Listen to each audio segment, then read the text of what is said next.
flash forward a bit to 2011, I first started getting interested in Bitcoin when I read the Wired magazine article. I was fascinated by this concept of a decentralized currency that cannot be controlled. And ever since then, that's all I think about it all day, every day. I think it's so incredibly interesting and important. And we'll look back at these early days of Bitcoin and remember them as kind of the way people do think about the internet, in the early days of the internet or the early days of mobile. That's how optimistic I am about it. I'm a technology consultant. I talk about Bitcoin. I talk about lots of things, and I develop still. And you brought Anders. And I brought Anders in. What do you tell you? Sure. My name is Anders Kargaard. I'm from Copenhagen Business School. I started working with the internet in '96, where I started my first internet company, which I sold for a laptop with a color screen, which was actually a big thing back in those days. Then I have worked at OMD, which is a media agency. I worked with Yahoo for a couple of years, back when Yahoo was the #1 internet company, an exciting place to be. I worked also at MSN for a couple of years, and I've also come across Bitcoin like Brett, and think about Bitcoin, I don't know, close to 24 hours a day. It's pretty exciting, I think. As you will see soon when I go through a very small presentation, really. I consider it us right now to be right in a revolution or evolution of money that hasn't happened for 3,000 years, and I'll explain why.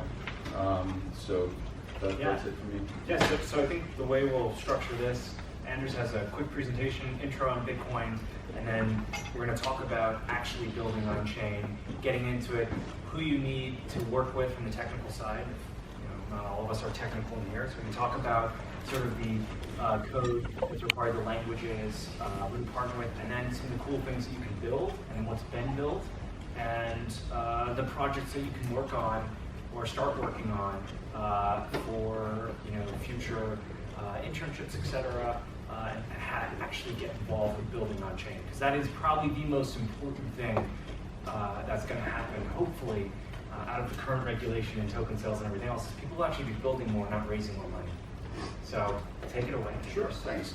By the way, I forgot to mention one thing. I also run a Bitcoin Meetup in Century City. If any of you are interested, we have 500 members. And it's a mix of either I do some presentations or I have external guest speakers. Yeah, so we'll share it to the class. Sure, absolutely. And our headquarters now is right across from Century City. So if you guys go to the Bitcoin Meetup, we might have drinks hosted afterwards at the house for everybody who's legally allowed to drink. Of course. So. All right. I prefer to stand when I do a presentation. Can't sit down. All right. So let's take the first slide. Well, first of all, Bitcoin, no doubt, is by far the most important blockchain that there is. It's certainly the most valuable, and that's why this discussion of whether on-chain or off-chain scaling should start at Bitcoin. When it comes to Bitcoin, on-chain scaling actually pretty much is ridiculous. There's been a big discussion within the Bitcoin community.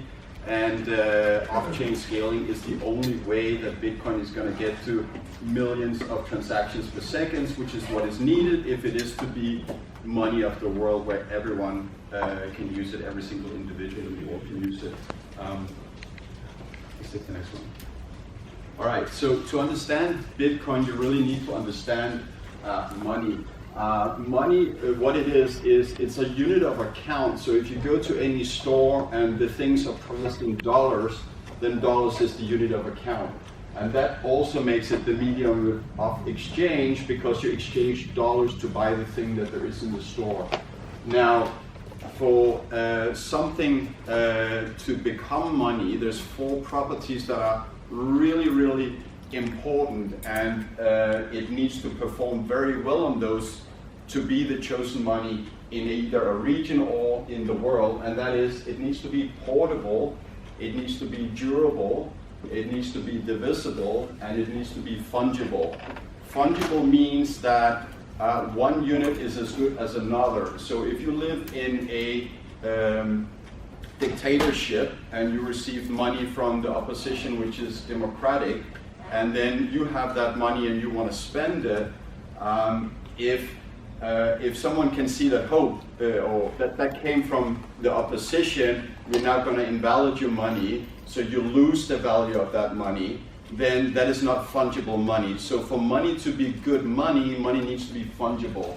And then lastly, but extremely importantly, if you look up anywhere, Wikipedia or elsewhere, per definition, money needs to be able to store value. And that's where fiat currency is only a currency and not money. We might be taught it's called money, but every year fiat currency is being printed even further. It's even given nice names as quantitative easing, and we are told that this is great, this is how we keep people in jobs. But if you look back to before gold when gold was used before we went off the gold standard, we had the Industrial Revolution, we had lots of value being created in society, we had lots of jobs in society, so it's already been proven that we don't need a weak currency like a fiat currency that is constantly diluted for a society to function. Let's look at the history of sound money then, and by that, of course, I'm saying that fiat currency is not sound money. First of all, we were hunters and gatherers as humanity. We lived in just small groups that went around. We hunted food, animals, and we gathered berries, etc. And we ate that, and the groups were so small and our needs were very limited in terms of we needed tools, we needed clothes, we needed food, we needed shelter. So we didn't need money because it was such a limited thing that, options of things to buy, that barter was absolutely fine. But once something very important happened in our human history, and that was when we were able to do agriculture very efficiently and also store that food. Once we were able to do that, then we moved to being able to have small villages, towns, and cities. And once we had that, and that all started maybe around 7,000 years ago, 8,000 years ago, approximately, then you had these groups of people living in cities, maybe 10,000 people, and then all of a sudden the amount of goods and services got a whole lot more complicated. And it just doesn't make sense to go and buy a haircut for a quarter of a chicken, because you kill the chicken and the money is ruined. So barter no longer is good. You kind of need to have a money system. You need to have a ledger and accounting system where you can actually use that for all goods and services that you need to buy. The first money we have proof that existed was rare seashells, which was in China, 1800 BC. So that's about 4,000 years ago.